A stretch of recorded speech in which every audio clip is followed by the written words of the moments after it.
പാലക്കാട് നിന്ന് വരുന്നതാ? പാലക്കാടാ? പാലക്കാട് നിന്ന് നിങ്ങൾ കൊണ്ടുവരുന്നത്? എത്ര റേറ്റ്? 3 പീസ് ഉണ്ടാവുക ഇതില്? ഒരെണ്ണത്താ? എങ്ങനെയുണ്ട്? കഴിച്ചിട്ട് എങ്ങനെയുണ്ട്? അതിന്റെ ടേസ്റ്റ് അല്ലേ? അതിന്റെ ടേസ്റ്റ് നമ്മൾ കുറെ വീഡിയോ ഒക്കെ കണ്ടിട്ടുണ്ട്, കഴിച്ചിട്ടില്ല കേട്ടോ. ചെറിയ പിള്ളേർക്ക് നല്ലത്.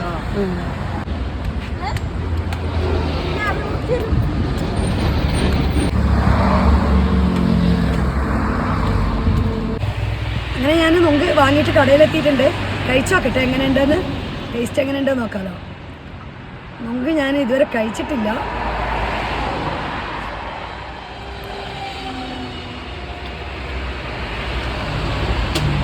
നമ്മൾ വിചാരിച്ചത്ര ടേസ്റ്റ് ഒന്നുമില്ല. നമ്മൾ ഇളനീരൊക്കെ തിന്നില്ല അതുപോലെയാണ്. എന്നാലും കുഴപ്പമില്ല, മക്കൾക്കൊക്കെ കൊടുക്കാൻ നല്ലതാണ്.